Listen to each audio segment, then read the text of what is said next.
Dans cette vidéo, on se propose de démontrer l'inégalité suivante. Quel que soit x, y, z et t réels, x2 plus y2 plus z2 plus t2 est supérieur ou égal à x plus y facteur de z plus t. Donc pour ça, je vais introduire la différence, disons, delta, entre le membre de gauche et le membre de droite, donc x2 plus y2 plus z2 plus t2, moins x plus y facteur de z plus t. Et je vais donc être amené à montrer que cette différence est positive ou nulle. On va démontrer ce résultat par deux méthodes. La première méthode, donc celle qu'on va voir maintenant, est un petit peu longue, mais elle est relativement intuitive. Elle est basée sur le fait que delta est visiblement un trinôme du second degré en x, puisque là on voit un x2, et puis là on voit un x, et puis après des termes constants, donc on a bien un trinôme en x. Une fois ce trinôme repéré, on va transformer le trinôme sous forme canonique avec une procédure qui est standard. Donc je mets en évidence le trinôme, donc j'ai le terme x2. Ensuite, en x, je vais avoir moins z plus t x. Puis après, je vais avoir des termes qui ne contiennent plus de x, donc je vais avoir plus y2, plus z2, plus t2, donc qui viennent d'ici. Et puis, il va y avoir moins y facteur de z plus t, qui vient donc d'ici. Et donc là, j'ai un trinôme du second degré, donc là, j'ai le terme en x2, là j'ai le bx ici, et puis là j'ai le terme constant du trinôme.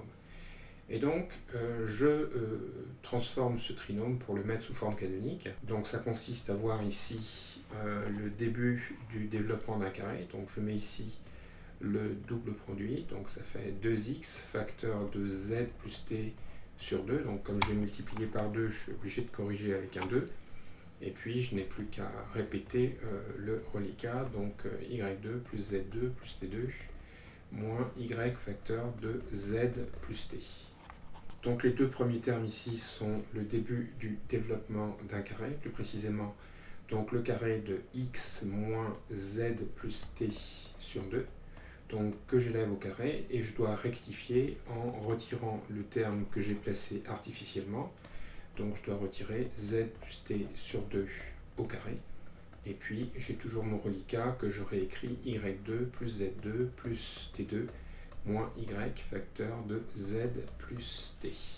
L'intérêt, c'est que si je regarde le reliquat, donc la partie qui ne contient pas x, eh bien je vois que c'est un trinôme cette fois en y, puisque je vois ici un y2, puis après j'ai ici un terme qui contient du y, et puis après, j'ai d'autres termes qui ne contiennent pas de y. Donc, je vais réécrire le reliquat sous forme d'un trinôme du second degré en y. Donc, ça me donne plus y2 moins donc y facteur de z plus t. Et puis, un reliquat que je vais réécrire. Donc, je vais avoir du z2. Donc Z2 moins 1 quart de Z2, ça fait 3 quarts de Z2. Je vais avoir pareil ici pour T2, ça va faire 3 quarts de T2. Et puis je vais avoir ici un double produit, donc 2ZT divisé par 4 à cause du 2 au carré. Donc ça fait moins 1 demi de ZT. Moins 1 demi de ZT. Et donc maintenant, je vais faire exactement la même chose. Je vais transformer le trinôme du second degré en y que je vois donc dans le reliquat en l'écrivant sous sa forme canonique. Donc j'ai mon carré, sans détailler davantage, plus donc y2, je vais mettre en évidence le double produit, donc ça fait 2y facteur de z plus t sur 2, plus donc le reliquat, 3 quarts de z2, plus 3 quarts de t2 moins 1 demi de zt. Et puis donc j'ai toujours mon carré. Et là donc j'ai le début du développement d'un carré, plus précisément donc le carré de y moins z plus t sur 2 au carré. Donc je corrige pour retirer ce que j'ai ajouté artificiellement. Donc c'est z plus t sur 2 au carré, c'est-à-dire le carré de ce terme ici. Et puis je rajoute les termes qui restent, le terme constant, donc 3 quarts de Z2 plus 3 quarts de T2 moins 1 demi de ZT. Donc pour finir, je n'ai plus qu'à réduire le reliquat qui ne contient donc que du Z et que du T. Donc j'ai mon carré ici, plus ce carré là. Alors, je vais avoir du Z2 ici, j'en ai 3 quarts, moins 1 quart, donc ça nous fait plus 1 demi de Z2. Pour T2, c'est pareil, j'ai 3 quarts moins 1 quart, donc plus 1 demi de T2. Et puis je vais avoir les produits ZT, donc c'est comme tout à l'heure. Je vais avoir donc moins 2 quarts de ZT qui vient donc du développement ici. Et puis je vais avoir moins 1 demi de ZT qui vient du ZT qui était ici. Et donc au total, ça me fait moins 1 demi, ça fait moins ZT que j'écris ici. Et puis je vais terminer de modifier, donc j'ai la somme de mes deux carrés. Ici je peux mettre 1 demi en facteur, donc facteur de Z2 plus T2 moins 2ZT.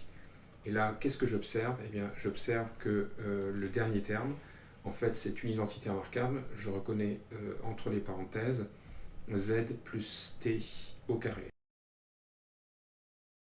Donc ça me fait ce carré plus 1 demi de Z moins T au carré. Et donc il apparaît que la différence, delta, est une somme donc, de ces deux carrés et puis la moitié de ce carré. Donc tous ces termes sont positifs, en sorte que delta est positif, et c'est ce qu'on voulait prouver. Maintenant, on va voir une méthode plus simple, mais qui nécessitait une certaine initiative pour être trouvée. Alors déjà, donc la quantité delta que je dois montrer être positive, je vais en développer le dernier terme. Donc ça fait x2 plus y2 plus z2 plus t2, moins donc xz, moins xt, moins yz, moins yt. Et en écrivant les choses ainsi, on voit donc des produits, par exemple xz, et on se dit que si on avait un moins 2xz au lieu de moins xz, eh bien, en utilisant le fait qu'on a du Z2 et du T2, eh bien, on aurait une identité remarquable. Donc l'idée, ce serait de faire apparaître devant tous ces produits un facteur 2 pour obtenir des doubles produits. Donc ce qui vient assez naturellement à l'esprit, c'est qu'on va prendre la moitié du double de la quantité. Donc je vais écrire que delta, c'est 1 demi de, et je vais tout multiplier par 2. Donc 2x2 plus 2y2 plus 2z2 plus 2t2 moins 2xz moins 2xt moins 2yz moins 2yt. Et puis on va faire la transformation dont on avait parlé, c'est-à-dire qu'on va repérer donc des identités remarquables avec les doubles produits. Donc j'ai 1 demi, alors je repère le moins 2xz, et je vais lui associer donc un x2 ici et un z2 ici. Donc je vais écrire x2 plus z2 moins 2xz, en sorte que je vais avoir x moins z au carré. Et je continue comme ça le plus loin possible. Donc là j'ai moins 2xt, et puis donc je vais chercher un x2 ici, et puis un t2 ici, que je réécris. Donc x2 plus t2. Je continue, ici j'ai donc du moins 2yz, je vais chercher un y2 ici, je vais chercher un z2 ici, il m'en reste un, donc plus z2, et puis pour finir j'ai moins 2yt, j'ai besoin d'un y2, il m'en reste un ici, et il me reste un t2 ici que j'écris. Voilà. Et puis, à partir de là, je vois que je peux appliquer ce qu'on avait dit, à savoir que dans la parenthèse, j'ai premier terme x plus z, pardon, x moins z au carré, deuxième terme x moins t au carré, plus troisième terme y moins z au carré, et puis dernier terme y moins t au carré. Et donc il apparaît que delta est la moitié d'une somme de carrés, donc de termes qui sont tous positifs. Et donc j'en déduis que delta est positif, comme il fallait démontrer.